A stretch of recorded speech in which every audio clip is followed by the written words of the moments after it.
recharged after that mastermind? Yes. Pretty good, huh?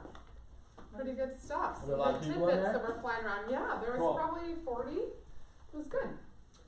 Well, Stuart introduced himself to everyone, but I'm Liz Dysart. We work together. I work for Stuart. And we are a power partner here, a very proud power partner. We've been for 3 years. And yeah, just one thing that we do well on our end is this. A fantastic client experience. So we're going to talk to you guys a lot about that today. But first, we want to know what you guys came for. What do you want to learn about? What's one takeaway that you would like to get out of today? Creating systems. Okay, Hey, perfect. that's good. We can do that. Yeah, what else? That's Follow-up it. systems. Follow-up systems, awesome. We That's can do it. that. Yeah, that's one that I'd say most agents have trouble with is follow-up systems. What else?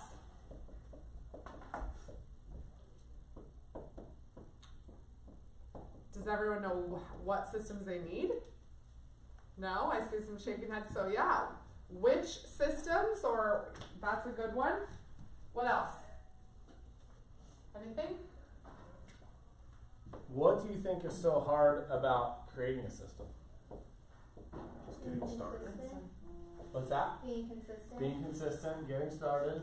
It kind of seems like a mountain to climb, right? We can sit here and teach you how to build a system from A to Z. It's all good, but when you actually sit down and think about like, how am I going to do this? It's just like daunting project, and I know that feeling personally, so we can help you with that too. It's one of those things that it takes you away from your day-to-day business and requires a lot of thought and mental effort to put together. And I think when we're active in our business, it's hard to take the time away from business to implement systems, which ultimately long-term will have the biggest result and biggest changes in our business. So that's what we're going to kind of touch on a little bit today. And if you signed in, I'll email you the PowerPoint, by the way, too, so you'll have all the notes, which is great. But anything else that you want us to touch on today? No? All right, well, let's get to it. So trivia question, how many licensed agents are there in Maricopa County? Too many. 76,000. How many active? 24,000. 57,000 active licensed agents in Maricopa County. So that's not a very happy stat, right? Most of us don't like to hear that because that means there's a lot of other agents out there competing for business with you, even with your own personal sphere. I saw a stat the other day that the average person in Maricopa County knows 7 agents, which I thought was really interesting. And with that, it's the great question becomes, how do you set yourself apart as a professional to earn their business and trust? So we're going to talk about that today. What are some ways you guys right now set yourself apart with your own sphere of influence? You do video. I'm going to pick on you, Tanya. So Tanya does a lot of video, which has worked well for her. I'm gonna do like Mother's Day pop-by gifts for Awesome. clients. Good. So personal touches, great. What else? Anyone else do anything that you really feel sets yourself apart? No? Okay, that's okay. Well, that's what you're here to learn, right? How do you set yourself apart? So we're going to give you some great ways to do so today. We believe that what separates the good from the great, both as agents and loan officers, are systems and really providing a higher level of service to your clients.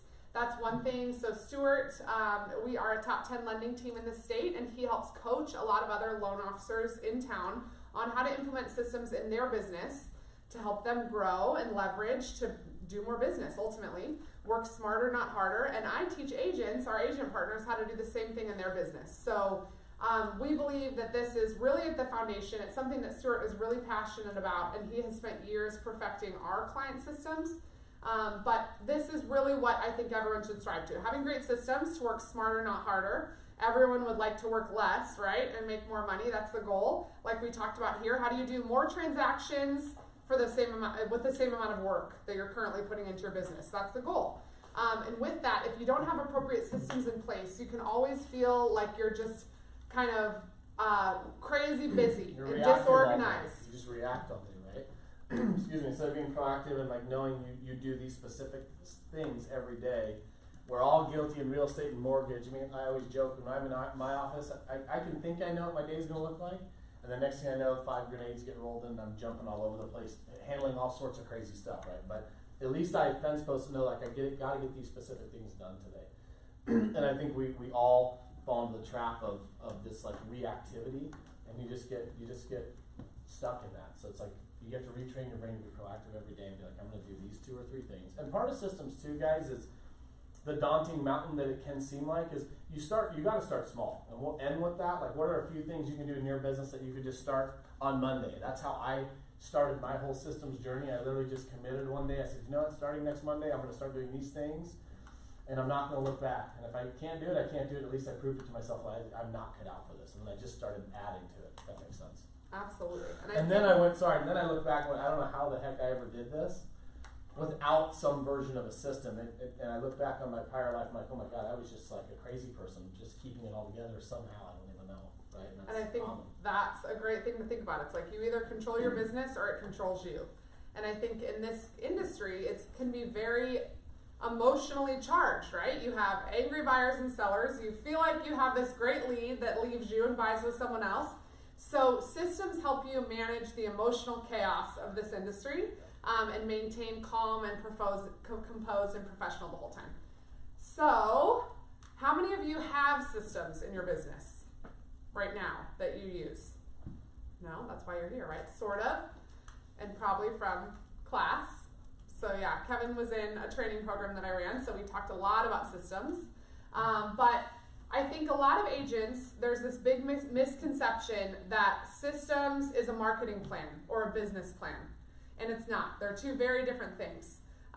Systems basically enhance your business plan or your marketing plan, but they're very different. They're kind of on more smaller scales and for specific processes versus just your overall business. So we're going to talk about that today. And really, they should be used to build an agenda to communicate and understand the client journey. So when you're building your systems out, like we did, and Stuart's going to talk about this in a minute, put yourself in your client's shoes the whole time. And if you were a home buyer or home seller, how would you like to be communicated with, and how would you like the process to go? Because ultimately, it's not about making this great on you, although it is, but it's about also making a great experience for your clients. So it should be a 2-part thing. Now, with the system, as he said, it's daunting to get started. This is an example of ours for our transactional one. So as you can see, it's very small, but we basically have the upfront sales side, which is cultivating the lead, and then the transaction side. And you can see there's 52 steps to the client journey once they become a transaction. Before that, there's 18. But when Stuart set out to build this, like he said, started with one thing at a time, and then once he saw himself doing the same repetitive tasks, he's like, oh, I need to put those in. I need to put those in. And over time, it's turned into this. So I don't know if you want to talk about it a little. Yeah. So the first, I think it's helpful to know the story behind this is I set out to build a system, and this like makes me feel, like I've been doing this for 50 years. I've been doing this a long time. It's all I know is mortgages. Right out of college, it's all I've ever done. But this was before anybody was doing automated emails. Not that they didn't exist, but nobody was emailing anybody with updates on transactions. It just wasn't the way the business was. And I'm like, this doesn't make any sense. Why? I'm always fielding phone calls from realtors that are like, hey, what's up with the appraisal? What's up with this? What's up with that? And it wasn't that I didn't want to take those phone calls, but I'm trying to think, isn't the best service if you don't have to ever call me and I'm always telling you what's going on, even if it's a phone call from me or being proactive? Kind of like just simple example, when our clients write an offer and we proactively call the listing agent to say, hey, our client wrote an offer, here's who we are, we'd love to introduce ourselves, here's how our system works, we're going to take great care of them, assuming this goes under contract with our client. I just did this actually last night for an agent of ours, and the listing agent said, God, this is so nice that I didn't have to call you. This never happens, right? So it's little things like that. It's getting to them before they can even think that they need to call you or get to you. So that was part of the why behind the system. So what I did is, in thinking about that, I said, I'm going to interview a bunch of agents that I work with. And I interviewed all sorts of realtors. And I asked them, I said, what drives you crazy about lenders? Like, what's the bad, right? Just transactions going south, going ugly? Every single answer I got, I could roll up into communication. Every single one. Whether it was, they don't follow up with me, they're not available, I don't get the right answers, they go dark. They go dark when there's a problem, right? It's all communication. So I'm like, okay, this is simple in essence. I can build a system that's purely proactive communication. So that was all I cared about, was just a system based on proactive communication. And anything I'm talking about up here I know it's related to like the mortgage transaction, but remember, all of this is easily flipped into your world. Easily.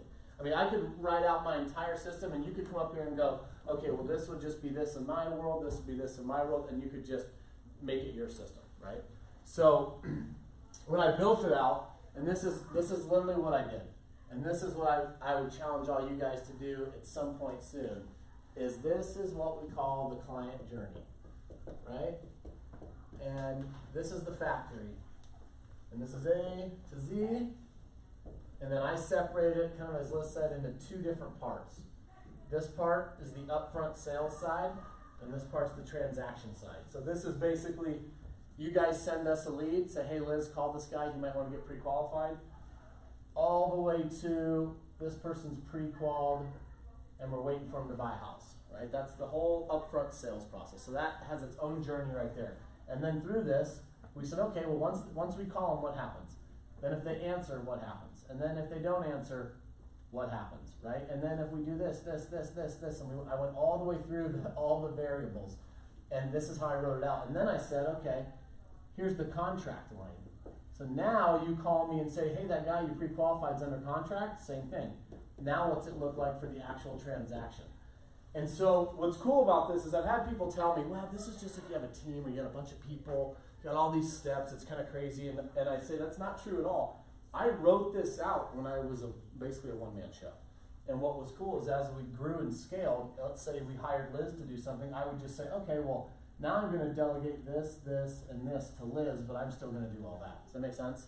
So you can easily take a system like this once you've written it once, and it's simple to maneuver and evolve as you get busier or as you feel like letting go of certain things so other people can help you. But this is basically this, okay? And it also helps me identify black and white swim lanes when you do have someone helping you with your transactions, who should be where. Because where I see a lot of fundamental problems with teams that I'm coaching and I'm trying to help them with this process is you two are on a team and you're supposed to be doing this and you're supposed to be doing this, but somehow you guys keep doing her job, she does your job one day, and it creates this dynamic that doesn't work, and nobody, I don't know why people, they can't see it, there's crossover, right? But if you know my job is all of this and your job is all of this, it's very easy to also have accountability and figure out where did something go wrong, right? Hey, we lost a client. Well, why is that guy? We got this guy all the way to this, and then like he just went dark. I don't know what happened. He won't call us back. Something happened around here with this guy, right? And so I can dive into that and figure out what happened. Does that make sense? Yes. Okay. You guys have any questions on that? Fairly straightforward, right? Easy to do. You could literally take an hour and write that line out and just be like, okay, I got a lead from my friend. What do I do next? I call them. Well, what if they don't answer? Then what do you do? Well, then I do a voicemail or an email the next day, and then a text the day after. So then what you also want to have in your system, and this gets into the follow-up piece, is you have to write out a cadence. CRMs can help you with this, and Liz can talk to you more about that. But you have to have a systematic cadence for how you follow up with people. Otherwise, you'll forget about them. You'll stop being consistent with them, right? You'll meet someone, have a great conversation. This happens all the time. You'll leave them a voicemail. They might call you back. Then you email them. Then you email them, text them, and it's like they're gone on you. And you're like, what happened? We had a great conversation. Potentially nothing happened. It's just they're not ready and they don't want to engage right now. Well, what we do in our system is as we keep them up here, we're consistently following up with them in here until they tell us to go away. So if you sent a lead over as an example, and we did an application, or what we call a discovery call, and then we sent them a list and we had a few other conversations, and then we haven't heard from them. We have a cadence for that. Okay, this person stopped communicating, so and I'm just making this up. We'll email once a week, or maybe we'll rotate in a text or a phone call. And we keep track of that in our CRM, because that's where people fail, right? I mean, you could do it on a piece of paper too. There's no excuse to not have like how I follow up with each person. Or if you say, I'm gonna follow up with somebody 10 times before I let go of them. Just have something like a fence post, right? So you could check it off as you go and say, okay, I did my text, I did my call, I did my this, and 10 times in 2 weeks and not getting back to me. Okay, I'm gonna forget about them, which I would not do, by the way. We don't forget about anybody. So we're constantly pulling people back from the dead, as we call it. we'll follow up with them for 6-7 months. And our client relations coordinator, we have someone on our team that helps us do this. She'll say, oh my gosh, this guy I've been emailing for 6 months has never returned one email. Not one. And all of a sudden he just emailed and said, oh, you know what, I'm ready, let's do this. And I'm like, that's great, because it's proof that just because they're not communicating back doesn't mean they don't want to do something. It's just their mindset's not there yet, right? So, and it probably even works in your own personal lives. This hit me like a ton of bricks when I was going to do something at my house, something with a remodel, and I put it off, and this guy just kept emailing me, and I turned into that client. I just didn't email him back ever, which I feel terrible about, but he just kept emailing me, and then one day he emailed me, and I went, you know what, I gotta get this project done. And I called him, and we did it. I'm like, it works, right? It worked on me. So it's really important to write on a cadence, have follow-ups, and I think the next slide, Liz. Yeah. And this is, this gets into like what you should have in the system, right? You can have automated lead follow-up depending on the CRM or what you're using for that. I'm a big fan of some version of manual follow-ups, at least in that beginning stage. So the first 2 weeks after you've met somebody, I think it's important that you're hitting them on the phone, doing text. I know text is big now, and doing some version of that on your own, keeping yourself engaged. After a couple weeks, as part of your cadence, you could say, okay, now this person's going to do an automated whatever, right? And I don't know if you want to hit these, Liz, on the... Yeah, so, in your business, and this is kind of the same on our side, but as you said, a little bit different for you guys, you should have systems for all these. So lead follow-up, first and foremost, lots of agents think about that. The CRMs can help, as you mentioned, but a listing opportunity. So every time you have somebody that's interested in listing their house, what do? And if you build a system, and it doesn't have to be crazy in-depth, but you should know the process from when somebody initially shows interest, how you prepare, like a pre-listing package, what that listing appointment looks like, and then what your follow-up after that listing appointment is going to be. Because what it does is it takes a lot of the stress off. If you know that you do the same thing every time, then when somebody calls you, it's not like, oh my gosh, what do I do? And oh, I need to get all this stuff ready. It's, you know exactly what to do. It just becomes a factory, and it helps you work a lot more efficiently. Same thing on the buyer opportunity. Most agents that we meet do not have any sort of buyer consultation plan.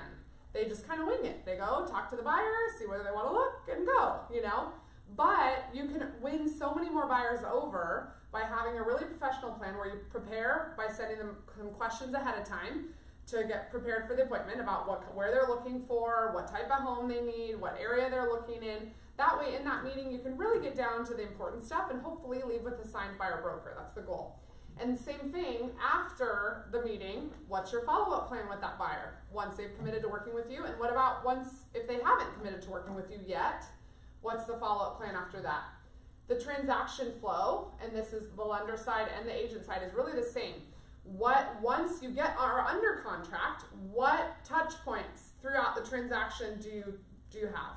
Most agents just say, oh, well, I just call them whenever I need to, whenever there's something to tell them, when there's an update. But what's more impressive is when you call them systematically, even when there's really nothing to say, but almost as like a status check, right?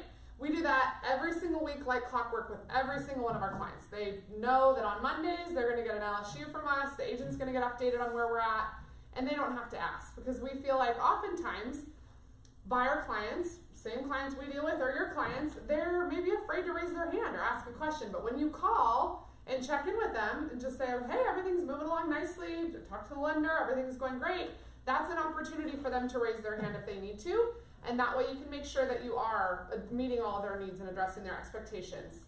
In addition, you should have a post-close system. And this is where we see so many agents, unfortunately, drop the ball. So after a closing, what happens? What do most agents do? They're on to the next closing, right? And they kind of forget about the person.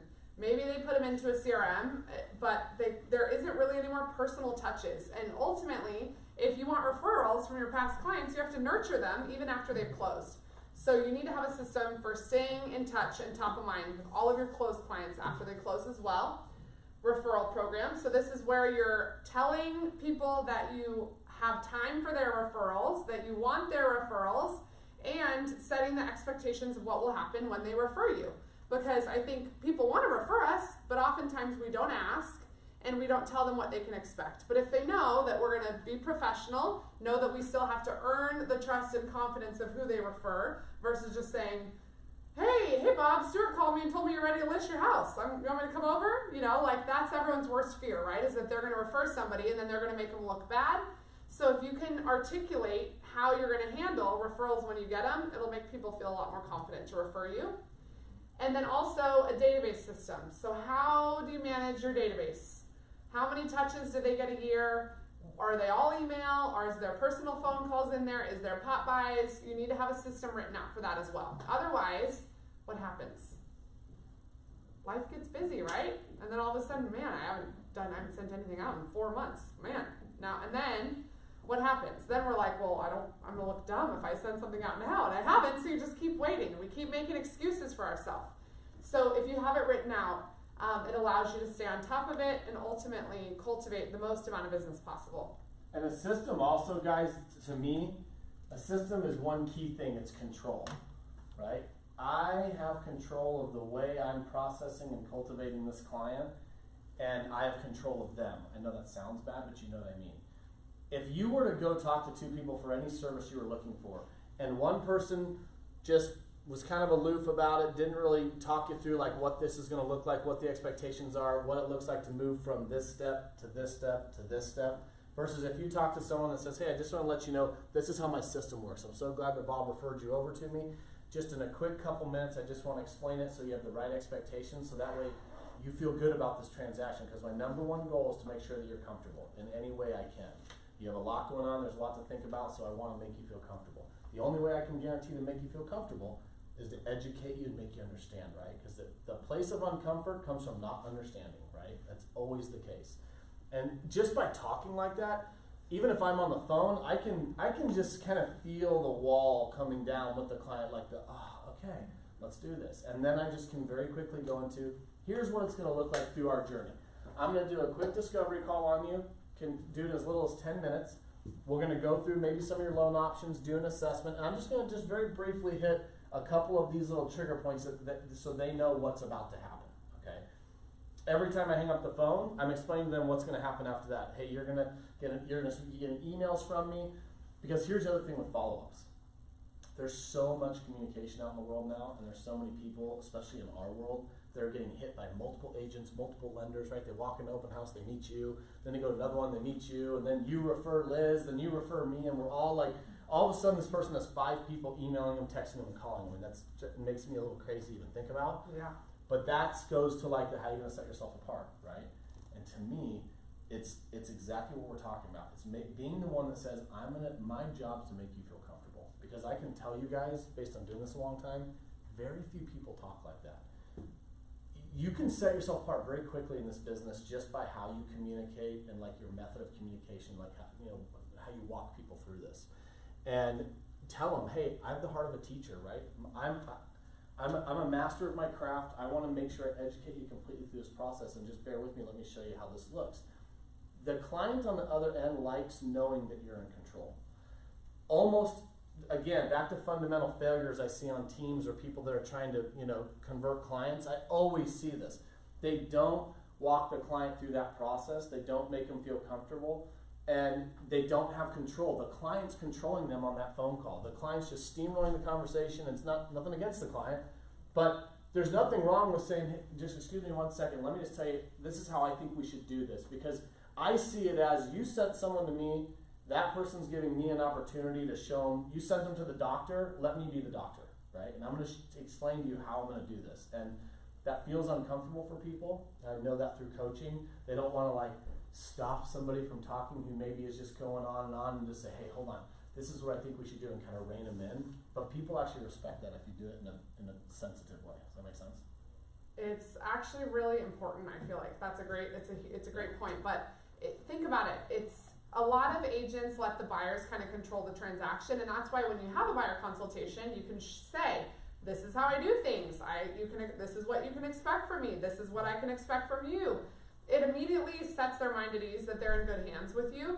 Imagine if you booked an appointment with a doctor and you had some sort of issue, and they were like, well, what do you want to do? How do you want to handle it? Okay, yeah, we could do it in 2 weeks if you want. Sure. No. You want the doctors like, this is what's happening, this is what we need to do, here's the treatment, here's how we're going to resolve it. And that makes people feel comfortable. It's the same way to be a real estate professional versus just an agent. An agent oftentimes, and no, I'm not trying to disrespect anyone, but there are a lot of agents who let the buyers be in control, and then they're like almost a slave to their buyers. Well, I have to go show them right now, I have to do this, you feel like you have to jump when they say jump, and it doesn't have to be that way. You can control your life and your schedule by communicating properly from the beginning and creating great systems. And make sure they understand the why behind it. Yeah. Before they can even think about it. That's the key too, right? Getting to it before they can think about it. That's the end of the chess game.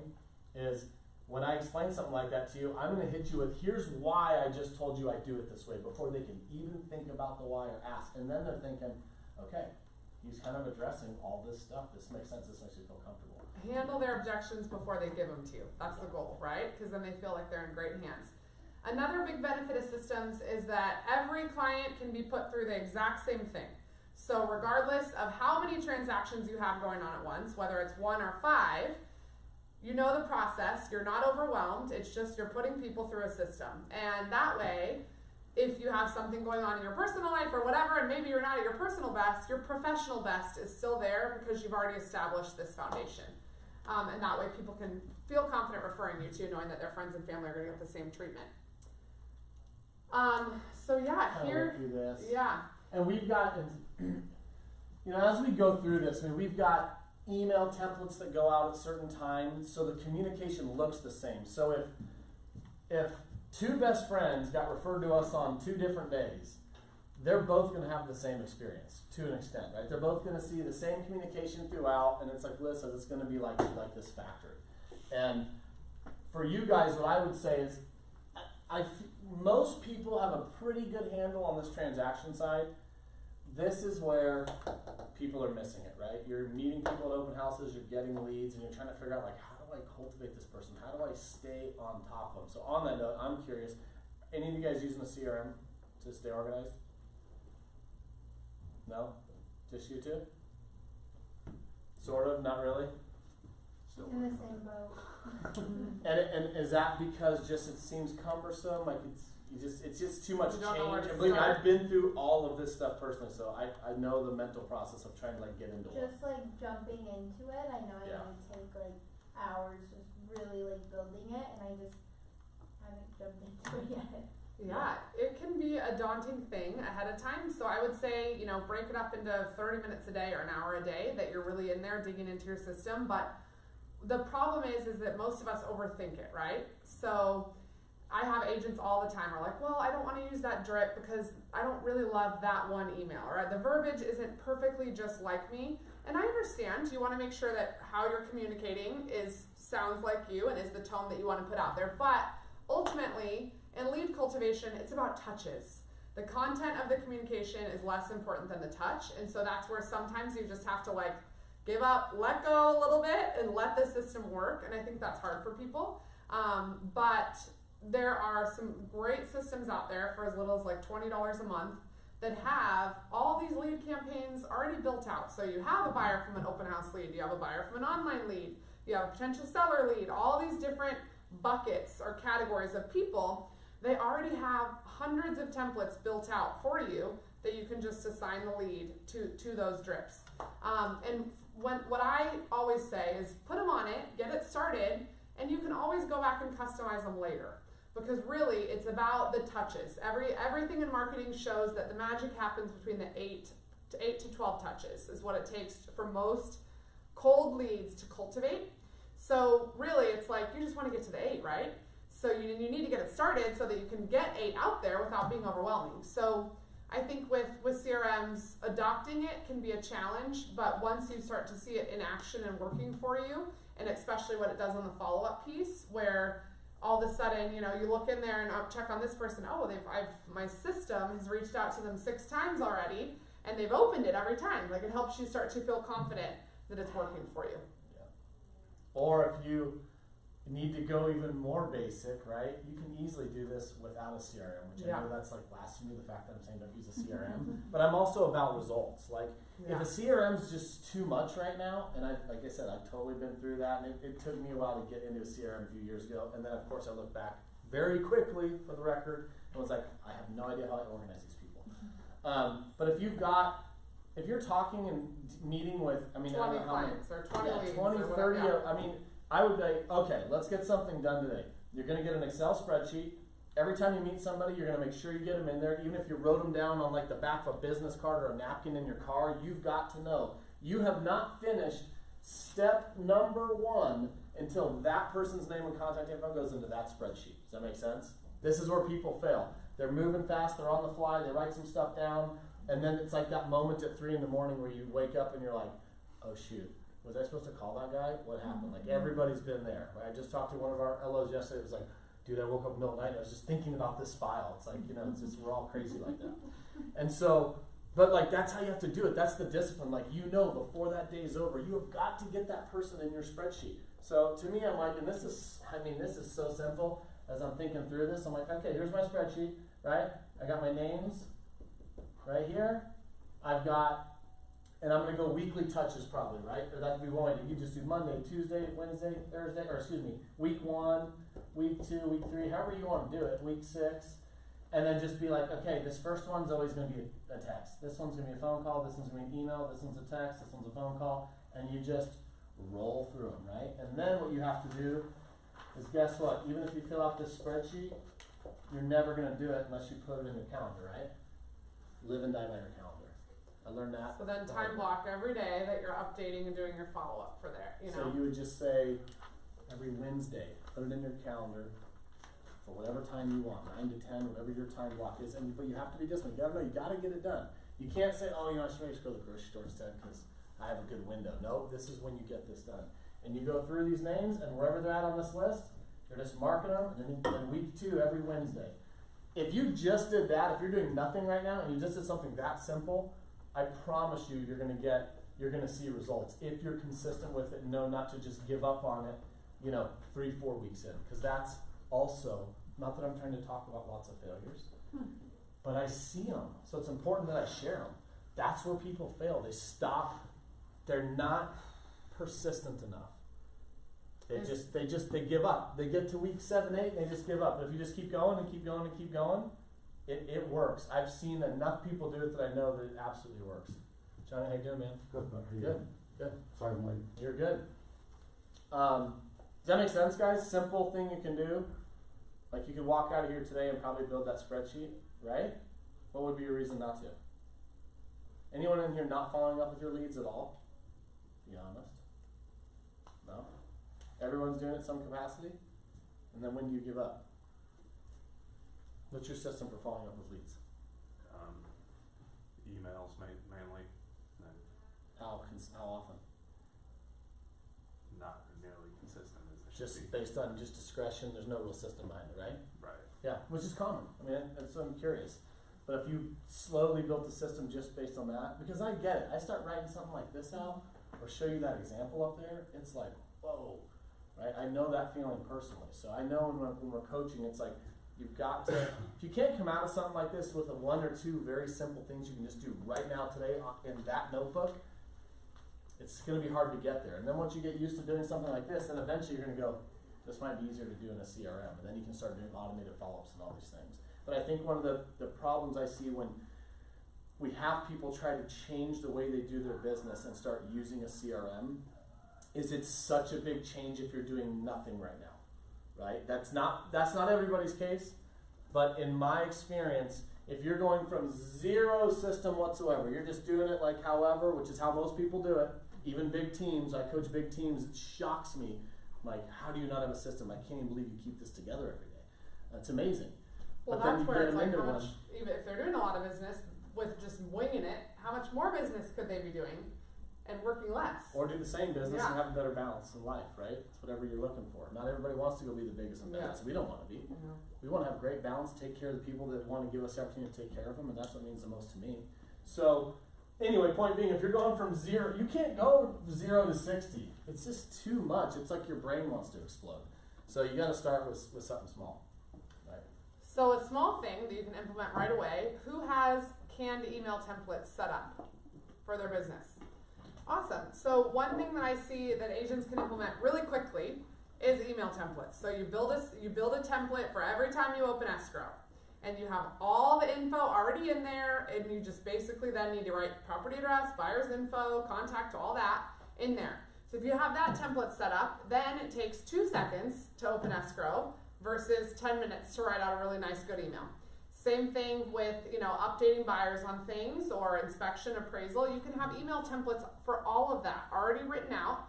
That way, when you get the news and you're in the car and busy or whatever, you still are putting your best foot forward.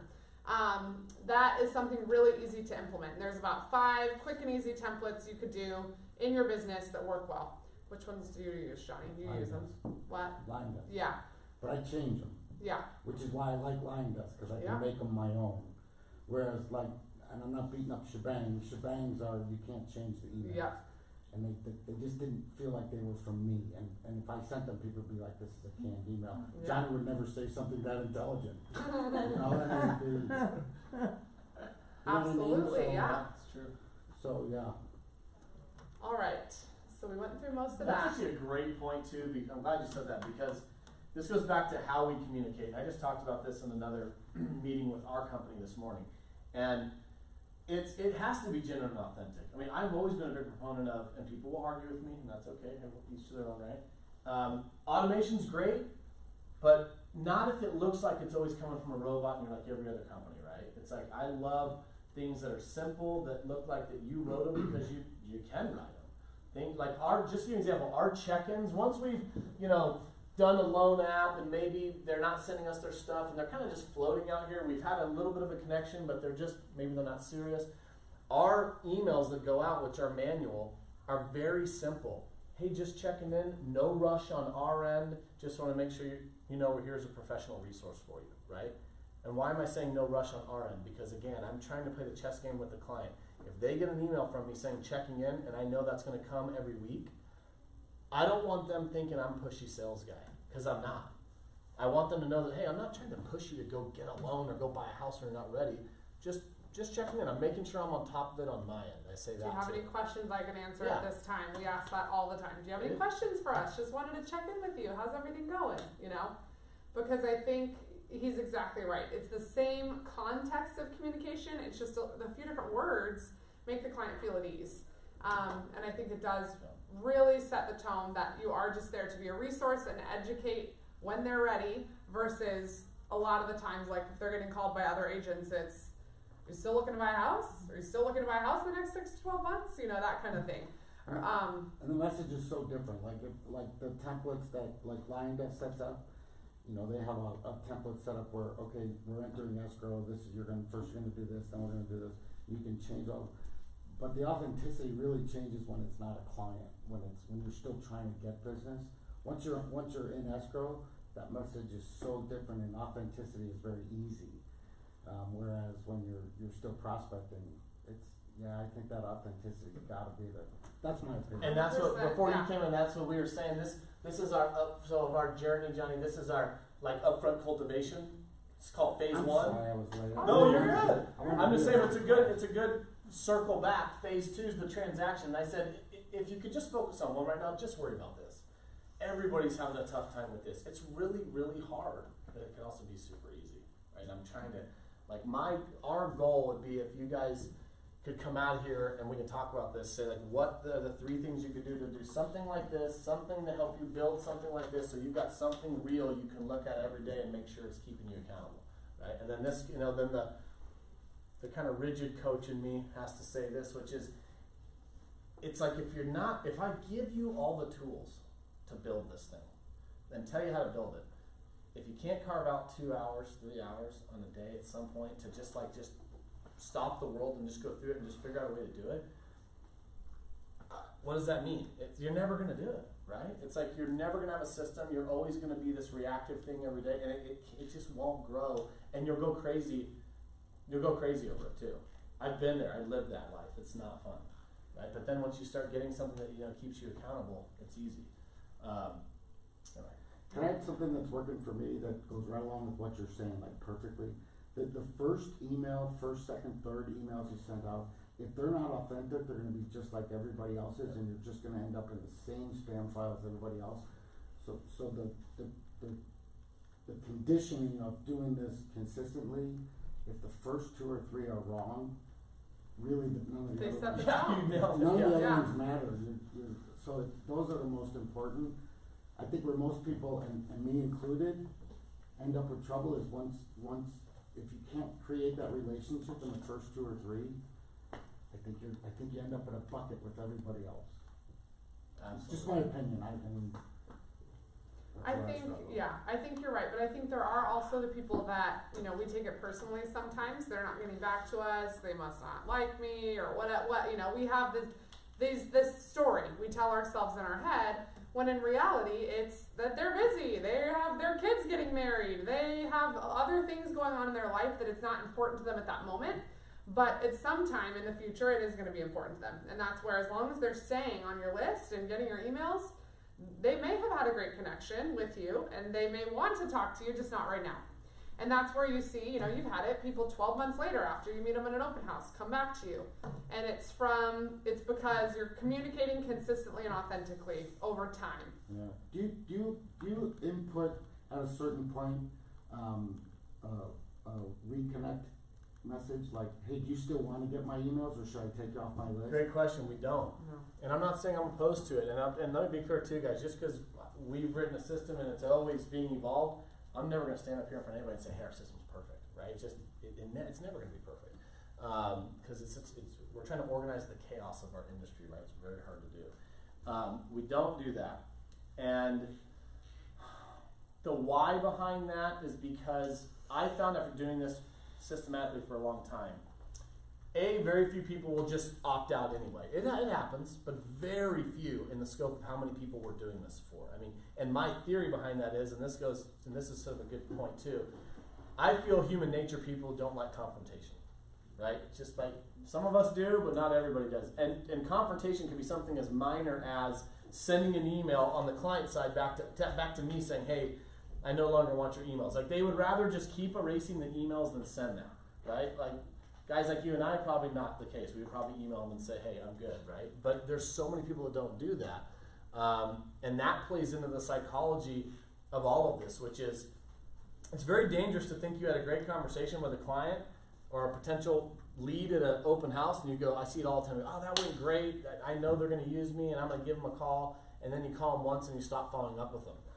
You're going to lose that fish. That fish ain't going to stay in the net, no matter how great your conversation was. I don't mean that to be like a sad statement, right? But it's like, it happens in my world. I can sit down, you and I can have coffee, and I can leave there going, I think she really liked me. That was an awesome conversation. We connected, we both the same kind of dog, or whatever our commonalities are, right?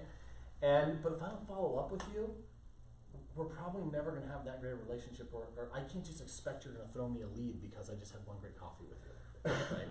So I think you have to remember that when it comes to these people that you're meeting, is you have to stay in front of them with authenticity. And then just my personal vote on our end is we just don't do that, Johnny. We just keep going until they tell us to go away. But that being said, we were talking about cadences earlier. So there's a cadence for follow-up at each step. I have something called radio silence. So if I go, and I'm just kind of making this up right now, but let's say I've got week 1, week 2, week 3, week 4, week 5, week 6. If I'm hitting them, and then hit them here, and then my week 7 is my radio silence week, meaning if at that time they've never responded, not one time, To call, text, email, 0, try it like every just way. went off the planet on me, I'm going to then move this follow-up way out, like 30 days. Make sense? So I'm going week, and then I'm going to go out 30 days. And then nothing, I'm going to go out another 30 days. I'm going to do that for 90 days, and then I'm going to go out to a quarterly.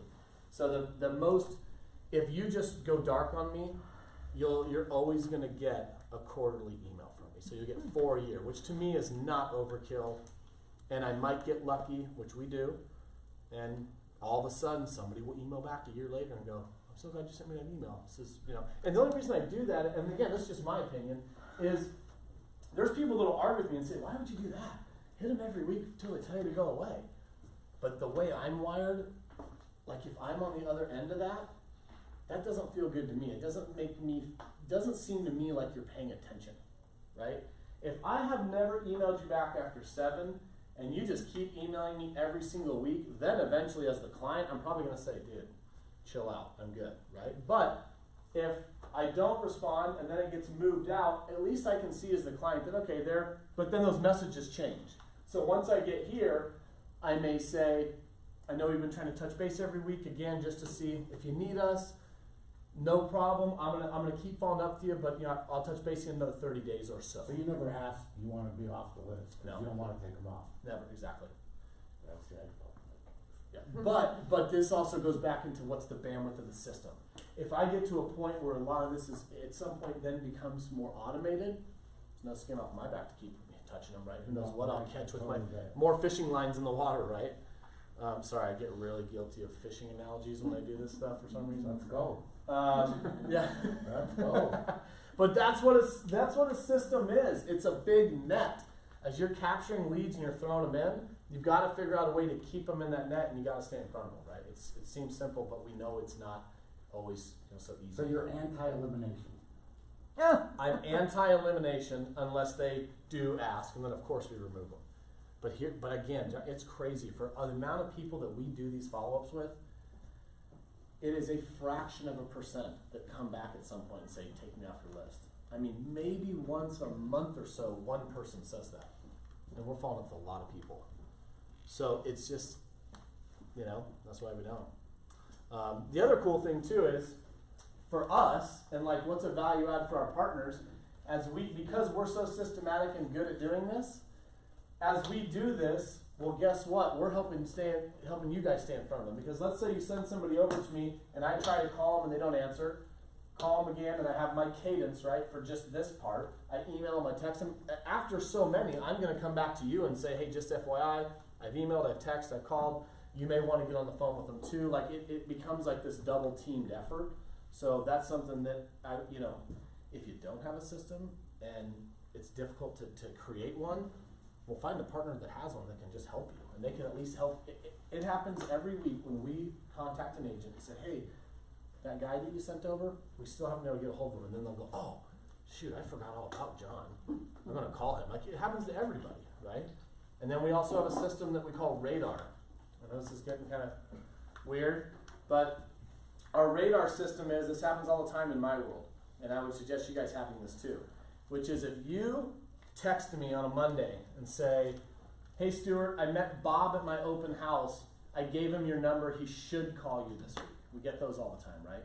And of course, in my first coaching with you as like our partners, I'd say, try to get the green light from them to have your lender call them, right? Because I didn't write it down, the control, but get the control back. When people say that, guess what? Half the time, that's just the non-confrontational. They just don't want to tell you they don't want to work with you. Oh, yeah, I'll call your lender. Cool. They'll never call, right? So you either get the green light. If you can't, because you don't want to be pushy, which I get, when you send that lead, when you send that text over to us, we have a whole nother list that we call the radar list on that. And then if we have not heard from Bob in 3 or 4 days, you get a message back from us saying, hey, that guy Bob, he never called. And then you might have his contact information though. And then half the time we do that, the agents that we're dealing with go, oh, I totally forgot about Bob. I should call him. So we're helping you guys herd all these leads. Does that make sense? That's awesome. Yeah. And the crazy thing is, when we built this system, that wasn't even in my head. In all honesty, it was just to keep the control on my end. And then all of a sudden we realized, oh, this is just helping them. This is a huge add to our partners, right? So, sorry. No, Liz knows I just started talking. It's great. I love it. And you have Liz. And I have Liz. Someone has to be the good looking one because I wasn't going to pass the test. Any questions on any of that stuff? No? So one of the other, we think, most important things, which Stuart kind of touched on, is setting appropriate expectations up front for your clients on what to expect.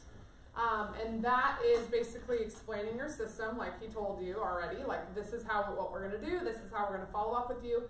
But on your end, it really sets you apart from other agents if you tell them how you're going to represent them throughout the transaction. And then, additionally, the second part of that, why it's really strong, is by doing what you say you're going to do, it's building trust the whole time through the transaction as well. So if you want to build trust and loyalty, set up expectations up front, almost over-communicate up front, to streamline the whole rest of the transaction to make it better to go for the rest. Ooh, can I add one there Yeah. in the future? This is one of my favorite ones. Someone taught me this, but I'll never take credit for any of this stuff, right? You just learn things along the way. And one of my favorite tips that I got when I was 24, I was just getting into business, as far as expectations and setting a little seed out there than beating it, is after you've met somebody, send them a card, send them an email, something, a text, just saying, hey, so great meeting you at the open house.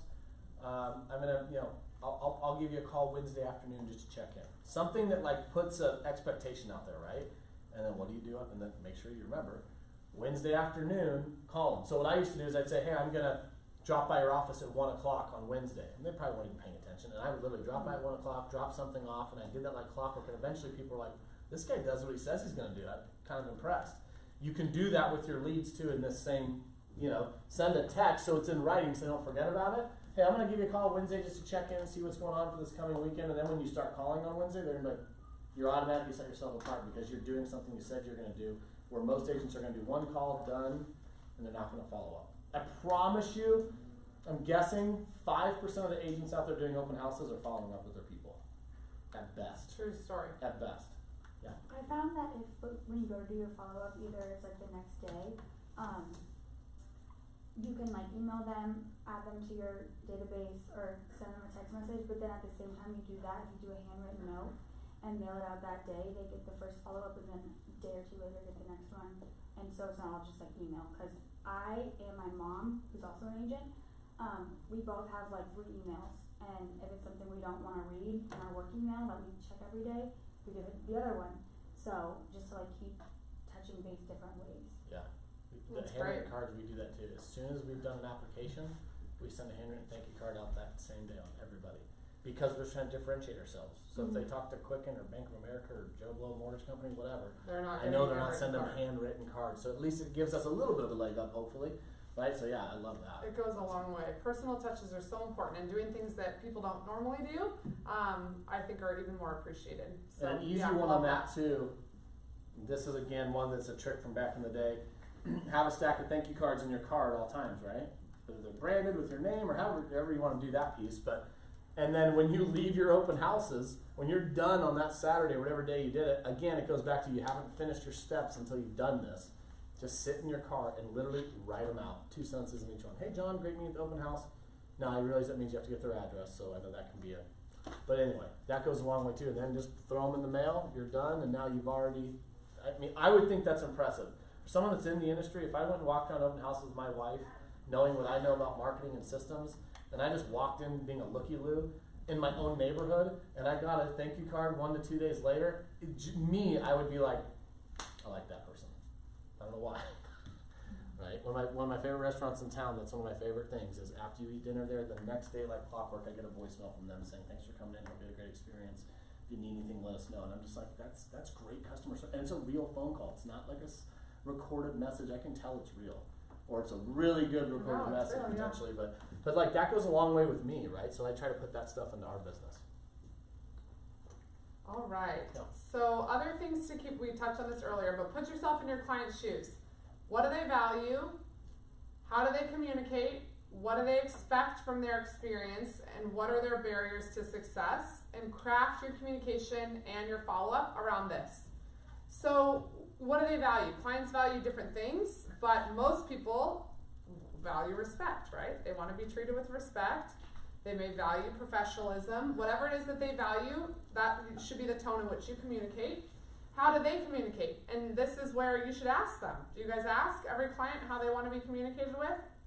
You should ask every single client, how do you prefer to be communicated with? Because I know, like, I don't like having to take phone calls that I'm not expecting. You know, to me, I need to know and schedule time if I'm going to take a phone call versus, like, shoot me a quick text. And most of the time, I'm like, text is the easiest way to reach me. So ask them.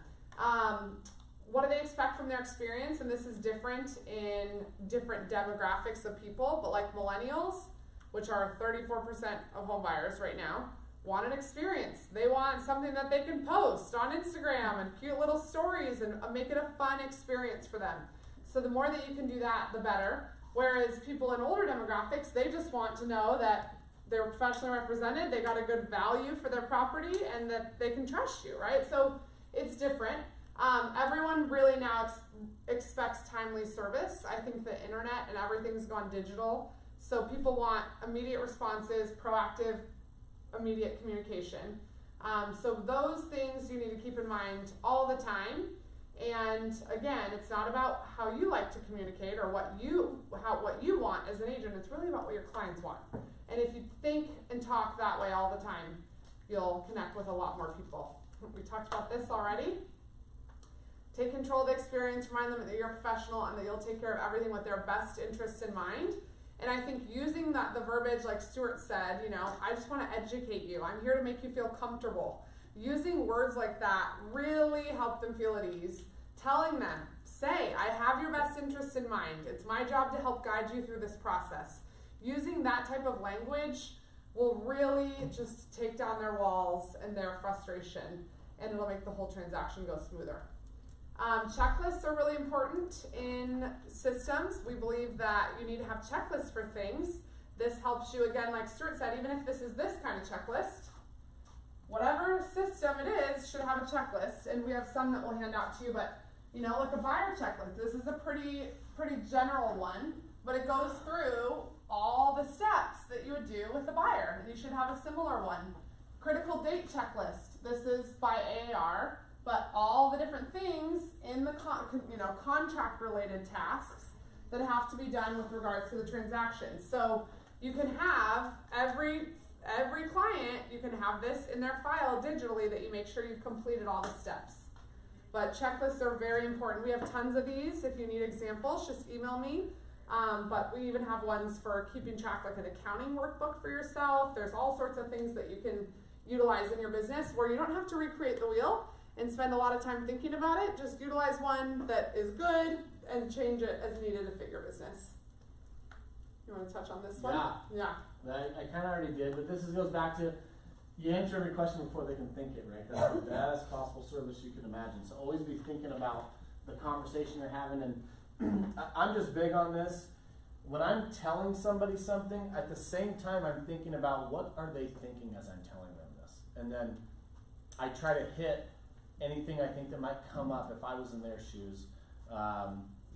So that way, the why behind everything is a big deal. Because a lot of people won't ask. It's a non-confrontational. They just don't want to ask. They just take what you tell them, and that's that. But if you can go a little bit deeper, here's my big assumption that I tell people all the time. We operate under a mindset that I call, always have this big assumption. And the big assumption is, and this is not going to shock you, is that whoever you're talking to, I don't care if your best friend referred them to you, or your mom referred them to you, or your grandma, or whoever. Assume they're talking to somebody else. Assume they're talking to another agent, 2 agents, another lender, 2 lenders.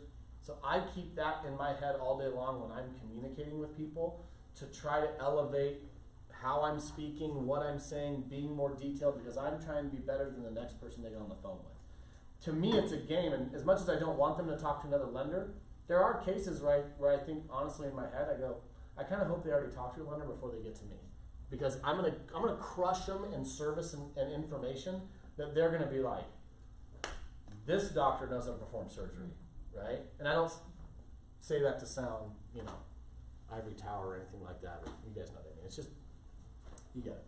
So it kind of goes back to, really, and I said this morning, there's a lot of competition out there with 57,000 agents and however many lenders, but there really isn't a lot of competition.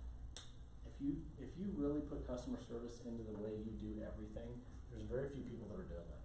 And it's shocking to me, but you can get a leg up pretty quickly in this game if you kind of think about those systems and being empathetic with people as you're dealing with them and showing them you care. It's genuine care, right? It's simple. And if you don't, and it's like if you don't care about people you're dealing with, what's the point anyway, right? I don't know. We went over this. These are just milestone updates that we do when we go through the transaction. So like in our journey, when you get to the transaction piece, right? And you guys see this, I'm sure, on some of the deals you do, and maybe with some other companies, but that's ours. Oh, these are ours. Yeah. Like when the contract comes in, disclosures go out, appraisals ordered, appraisal received, submitted in underwriting, out of underwriting, back in underwriting, wire out, loan docs out, funding. You're getting an email from us every single time we move through that journey, right? Because if you have to call me and go, where's loan docs? I didn't do a good job. plain and simple. And that's the mindset of our team, is if they have to call and ask where something is, we already failed them, right? Because if Liz and I and our team have one goal, to me it's really simple. We could stand up here and sell you on programs, rates, fast service, quick closings, gift cards, all these things that everybody talks about, right? That's all great. Everybody does that. But it's really protecting your reputation. That's, in my opinion, that's our only job. Because if you're going to put your name on something and send me a client that you're cultivating, that you're spending all this time with up here, and you send them to me, you've just given me your reputation on a platter, and I better protect it and do a great job, right? So that's the deal, right? I mean, it's that simple. The goal for us is if you send someone to us, we want them calling you and going, thank you for sending me to that team. Those guys were awesome, right? And it just makes everybody look good. Is that automated, Stuart, or is that a personal? No. Good question. It's not automated. I know people think I'm crazy. It could be, actually. We have the ability to do it, but when I originally wrote this system out, it was before a lot of the automation in the CRMs was really happening. So it's still personal, but here's why it's manual. Here's my why behind it. Is I have to control the communication. So if I in my loan software make this automated, what that means then is once my underwriter moves this to conditionally approved, bam, that email fires out, you get it, the client gets it, however I have it set up, and now all of a sudden potentially we're fielding phone calls based on a loan approval, and I need to have time to know exactly what's on there so then we can fire that and be ready. Does that make sense? Yeah, you gotta know the conditions. Exactly. Yeah. I don't want a phone call from a client saying, hey, I saw him approved, awesome, what are the conditions? Because what if I get a conditional approval that I go through and there's something on, I go, ooh, I'm gonna go to battle with an underwriter right now and get rid of that condition, which happens. And I'm gonna do that first and then we'll get them. And it's not us trying to, not be in real time about our updates. You still get an update that same day within so much time. But that's why that's the why behind it. The other reason why, is if there's anything like, say we talked to the person on the phone an hour ago, we reference like, here's what we discussed on the phone. That way it doesn't feel like it's just a complete automated email. And another thing, in all of the emails that we send, the subject lines are the same. Not the same, but it'll say like the buyer name, and then it'll have a colon, appraisal order or whatever. And so that way both the client and our partners, once our partners work with us and see, they don't even have to read the email. They can tell just by the subject line of the email where we're at in the process every single time. So I would encourage you to do the same, whether it's a property address, and then colon, whatever the content of the email is going to be. But keep your subject lines the same all the time. It'll help really just create that level of professionalism and help clients understand and be able to go back to things too if they ever need to reference an old thing. And that's what's cool about the system too on our end. It's not just for the client. Yeah, Remember I said in the guys. beginning, I built it for you guys. That was why I originally set out to build a system. And so what happens is once you've done multiple transactions with us, you know what to expect. When you see this email, you know exactly what happened. When you see this email, you know what happened. And you start trusting that we're moving it through the way we're supposed to. Do you track conversations in your system as well? Everything. Every single thing. If it's not in there, it didn't happen. That's our kind of motto. So next conversation, hey, how's your dog? I remember having surgery or whatever. And in all transparency, we're not taking detailed notes on every content of every conversation that exists. Only we'll log a phone call if we had one, so we know we had a call. But if there was nothing in that call, if it was just you and I following up on something, nothing pertinent, we're just going to log in there. Johnny and I had a quick follow-up call done. Right. We're not putting in there that we talked about the, Initial, like what we call discovery call notes though, are crazy in depth where we would put that kind of information. They want this school district, they have these many kids, we put all that in there because we do. We reference it back through the transaction, that way in their follow-up, like how's it going looking for a house in this school district, or we definitely tried to personalize the communication to them. So that initial discovery call, we take a lot more time up front, finding out what they want, what they need, what they're looking for, what their hot buttons are. We ask lots of questions up front to get us that information. Here's one real quick, sorry. Oh, yeah. Karen Connect, that's a good one to write down and remember. A Karen Connect sentence or communication somewhere. So when we finish a loan application discovery call and we send that email out, we have a Karen Connect sentence in there, which it reminds our team that think of something that was non-loan related that happened to come up in conversation, and just sort of like connect on it, right? Like the dog thing. Oh, it's so cool learning about your dog, or whatever it is, right? You guys get it, but that stuff goes a long way, because then it doesn't look automated either, right? It's like they actually listen. That's authentic. That's where the authentic, authenticity yeah. comes in. Yeah. We also express gratitude for their time. Almost every time we connect with them, we thank them for that. And then also, we end every email with, we're always here. If you have any questions, please don't hesitate to reach out. Because again, we want them to know that we're here. We're here to help them. So on the left side was when we send milestone emails. On the right side is when we would recommend you guys to send milestone emails if you don't work with a lender who does. But let your client know, and whether it doesn't need to be an email, it could be a video text, it could be a text message, but update your client at all of those steps in the transaction to really provide first-class service. We find that when problems arise, it's because agents and lenders or lenders don't take responsibility for whatever the issue is. And then again, like he said, people are afraid of confrontation, so they don't call the person back, and they go dark for a little while to try to figure out a solution. But if you take responsibility when needed, you're solution oriented and positive, and always let the client know immediately how you're going to rectify the situation, that will take their stress off. Instead of like their mind spinning on, whoa, we don't know if we're going to get the house or whatever, we always end the call with, this is how we're going to rectify it. Here's when you can expect to hear from us again with the answer. So that's really important. Another thing, and I know we're running out of time here, we believe that you guys always should ask for feedback on your services too.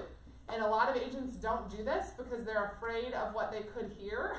But if you have provided a great client experience, you want the feedback. But we always ask, our number one priority is to ensure we're delivering excellent customer service. Now that we're this far in the transaction, I would like to ask how your service has been up to this point. Please provide any feedback. So give them an opportunity to give you a suggestion. And it may just be something that you're like, wow, that would be better. I've never thought of that before. So oftentimes, again, because we're not the clients, we can't see it always from their eyes. So give them an opportunity to tell you what they would rather have you do next time. And you can implement that into your system if you find it to be important. So that's an important one. Post-close check-in. So how many of you guys check in with clients after you've closed the deal? Yeah? What type of content, or what do you ask? I reach out after like 1 month as like a 1 month checkup, and then second month seeing if they need like any referrals for like handyman, and then Awesome. just go to 3 months, and then like it's been 6 months, yay, and then like a year. And Perfect, love it. Yeah. Very important. And I think that's where there was a stat from NAR that was crazy. It was something like 81% of people said they would refer us. This is buyer and seller clients. 81% of closed clients said that they would refer their agent, but only 11% do. And most of the time it's because they forget their agent's name, because the agent didn't do a good job of staying in touch with them after close. And life is busy, and then they're into something else, and it's not top of mind anymore. So if you're not staying in touch with them regularly, you're really losing the opportunity for referrals and future business from them potentially. Let's see. So question, on staying in touch, what would you recommend beyond, say, that post, the 1 month post? What kind of things do you stay in touch about? I mean, you can only ask so many times, how's your dog, how's your kids, Yeah, so you could send community events that are happening. Like we put together a newsletter that has, there's this great festival going on, there's this art show, there's this free, hot air balloon festival, whatever it is, just things in the community that people may find interesting, especially if they're free. We do that. We do, our newsletters are mostly geared to agents, so it's about classes and things that we do, but it could be the same thing on your end. It could be home maintenance tips. It could be, there's tons of stuff you can send. Market info. Or be totally authentic and tell them, hey, got any referrals? Yeah. I mean, that's what you're calling for. I do it all the time. I haven't heard from you. You owe me at least 17 referrals by now. Where you been? I did a good job, right? Yeah, okay, so why aren't you telling your friends about me? If I could get everybody at VIP Mortgage to ask for the business every single day, we'd be very, very busy. He nailed it. I mean, it's hard for people to do. It starts at the very first line of this whole thing. You gotta set it right at the very beginning. I mean, I'm not here to tell myself, but I'm just telling you, all of these systems are great, and I love what you're saying here. But they all start at the beginning. I'm gonna send you emails. This is why I'm gonna be sending them. I want more business from you. Yeah. I'm gonna do a great job, and I'm gonna be calling you to ask you for referrals, just so you know. And Or a bottle of Jameson, or Yeah. whatever. But a spin on that too is the kind of the classic, like in our world, we'll call the listing agent. That's an opportunity for us to meet somebody new, right? And we might say, hey, this is what you're going to expect out of us. We're going to send you all these updates through the journey. We're going to do X, Y, and Z. If I do those things, if I do everything I said, would you be open to meet me for coffee or just opportunity to handle some of your clients? I mean, that's a fair ask, right? If I do what I say I'm going to do and then you actually do it, then it's an easier, so you could do the same thing in your business. Absolutely. So video is kind of all the rage in marketing right now, and it's going to continue to be, I think, over the next 5 years.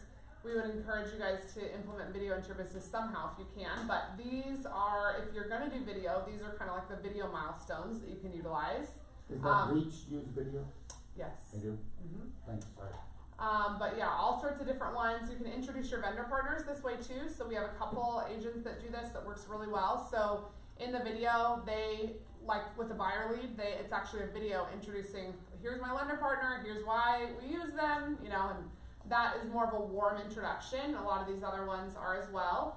Another great thing to do to really provide an amazing client experience is to celebrate closings. So, and especially in the millennial demographic, this is something that they want.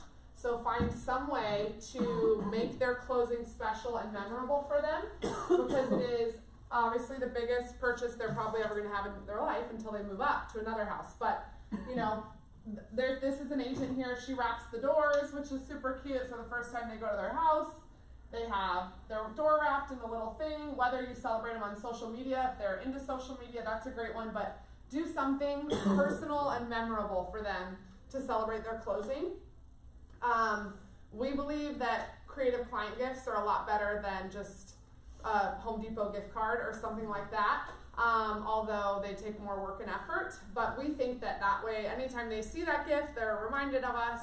So some things like you could do personalized baby blanket, you could do personalized cutting boards, you could do a personalized frame. For life events, frames are really good. Like if you have a client who gets married or graduates or whatever, they post those pictures on Facebook. You can print the photo for 49 cents and buy a frame to put it in as a little gift. So creative out-of-the-box gifts go a really long way. And are very special for people.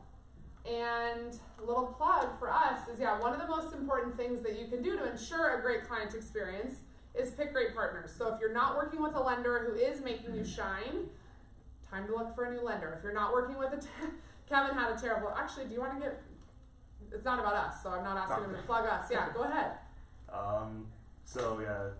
My deal that I just closed last month, went with the lending partner that was actually a friend of mine for almost 10 years now. One of his first transactions, by the way, too. Yeah. He's been doing mortgages for at least that long, probably longer. And the whole process was a nightmare. Since we're recording, I won't use any 4-letter words, but I'll use them. What do you want? Oh, I used a lot of them during the process. It was really, really bad. Yeah. Like things were, just straight not being honest with communication, saying things were done that weren't done. We were doing paperwork 2 days after closing close of escrow date that they still needed to do to move forward. We ended up being a week late, and the seller was offer pad, and they put a condition of a penalty fee for every day past close of escrow. Thankfully, they were completely understanding and just let us push it out. You lucked out there. Yeah. Oh, they were great to work with on their end. But it's like that. Do you think, luckily for Kevin, this client he knew very well, and they knew that he was new. But imagine, do you think that client would have used him again? No, if he didn't have that personal situation. So that's where your title company, your lenders really provide, as he said, they help your reputation in a good way or in a bad way. So you really should pick great partners. And the power partners here, all of them are amazing. My home group vetted everyone and made sure that everyone's contributing value to their agents. And something they don't tell you guys around here is VIP, their underwriting is local, and I'm telling you, that's so important. Until you get behind the 8 ball when the underwriting's 3-hour difference and local underwriting is Yeah. And it's in our office too. Yeah. So like Like where about- I like physically walk down sit, the hallway and it's say in that. bye. I'm in the corporate mothership, if you will. Right. So it's all right there. Funding, dock jars, the whole thing. So. Big Yeah. difference. And another yeah. thing too is big on like that stuff is those stories make me crazy. Sorry you dealt with that. Is ownership, right? We're not perfect. There's going to be transactions where something might happen, but guess what? If it does, and I know it's my fault or someone on the team's fault, we're the first to say, "Hey, We here's screwed what up. happened. I'm going to get you on the phone quick and say this got dropped. We're not sure how, but it was a mess up in the system. Here's how I'm fixing it. Give me this amount of time." And then you're like, "Okay, cool. They're on it. Like I don't have to worry about it." Yeah, It's there was not none of this. that. And I think You hear all the stories like when the lender just crawls into the hole once there's a problem, you can't get a hold of them. Oh yeah, blames on Blame the title different company. departments, blame title, blame me for some stuff, and I was like, whoa. We've taken the bullet for things that weren't even our fault, to be honest with you. Yeah, Because just to I make felt it so go bad smoother. just saying it was so and so. Like, look, we got this. We got the solution. Don't worry. Liz, do you provide any kind of like, I mean, as a former loan officer, I think I have a step ahead of a lot of people because I get it. Do you have any kind of, do you guys do anything on like basic loan program education for realtors? Yeah. So we stopped doing classes here because they weren't well attended. People didn't want to come and feel like they were getting sold to by a lender. So we tried to make them more like marketing related classes or content that can actually help you in your business. But I mean, we can speak all day, every day about all that stuff. Yeah. So yes, we definitely do offer that. We have some in our office, and we'd be happy to do one here if you guys are interested. But we had one class that was called Using Loan Programs to Get Leads, and that one was great. It talked about the different types of loan programs and how you can talk to potential buyers to help facilitate them into the right program.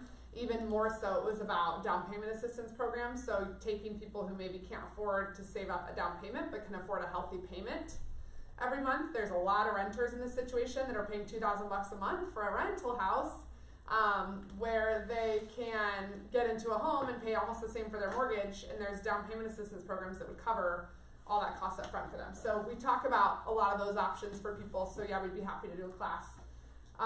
But yeah, if you guys ever have any opportunities, we love the opportunity to earn your trust and confidence in us, and we're always around for questions, even if it's not a VIP loan. We have an office here, second door on the left, and our corporate office is a mile and a half down the road, so we're very accessible. Don't try Alright, to so let me- pretend like Stuart's around. You're here every day. Someone's got to watch Yeah. the stuff going on over I was there. I gonna can't say, just be floating around he's and handling shaking the hands and mothership. kissing babies all day. So, but really, we'll send you guys the PowerPoint, but take a look at our reviews. They're all real testimonials from clients, not paid testimonials. They're all verified, like actual clients of ours. But we have all 5-star reviews, and if anything, that's the thing we are most proud of. We are, as Stuart said, we're not trying to be the #1 loan officer in town. We just want to make sure that every client has an amazing experience. So You just are. that's what we're all about. You're not trying. You Yeah. just are. So I have an honest question, and don't be confrontational. I can handle it. A, what do you guys think about this class and the content? And B, what would make it better? Like, is there something where you're like, I wish if they would have done this, this would be a lot more helpful to me. You will not hurt my feelings. I have 2 things for you guys I'm going to hand out to you. Nothing? What you're thinking. Can you recommend some CRMs? Lion Desk. Thinking. Okay. Lion Desk, in my opinion, unless you're looking to spend like $100 a month, Lion Desk is $20 to $25 a month. It's by far the best option out there because there are literally thousands of templates that agents have written for follow-up already in there, and you can just look through the templates, figure out which ones work for you, and just save them really quick into your system. And it has text follow-up. You can send video through it. You can categorize people in different buckets. So Can I it's ask that question? Let me put it to you this way, and Liz will tell you this. I am the most untech savvy person you'll ever meet, and I can figure it out. It's great. It's awesome. I Yeah. wrote it down when you mentioned it. It's one of the- Yeah, Lion Desk I is love it. awesome. Yeah, it's 25, but if, $20 a month. If you go through lawyers, I think it's 20 a month. and they'll even send you videos on It's how worth to 10 times install that. it. Yeah, absolutely. And the 2 things that I just handed, this one is the best listing management checklist that I found. You can use it and customize it if things don't apply to you.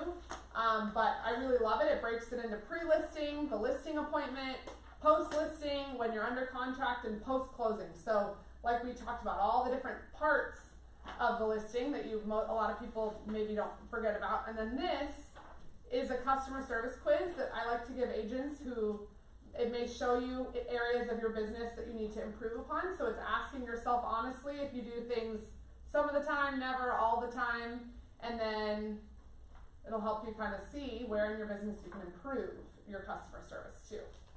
So hope this helped you guys, and if you need any other resources, feel free to email us always too. We have Thank lots you guys of stuff. for coming. And thanks for your Appreciate time. it. Thanks for listening to us. Yes. Any other feedback on things we can add to the class or change? No, VIP Mortgage is your company, but are you the Crawford team and there are other teams of VIP Correct. Mortgage? Yes, Correct. exactly right. So Stuart was one of the original people who started VIP. There was like, what, 10 of you guys? In 07, so he's been around since the inception of VIP. He's now Senior Vice President. Sorry, I'm going to plug you because you don't like to. And we are the #1 local team at VIP. So we do, yes. But there's a lot of other great teams at VIP too. But Yeah, if you have someone there you love, awesome. We appreciate the support. Look, I don't work for VIP. VIP. So, thank you for your time. Can I have one more of each Oh yeah. for, You want a whole stack? my partner? customize once they're plugged in. And Those I'll- are partners, so that'd be great. Yeah, and I'll email you this stuff So too. I can write So anytime. like, I definitely want it. Great. Thank I'll you. send it over. I'll do it today. Great, I appreciate it. Bring Yes. numbers around, you start putting them into the system. If I can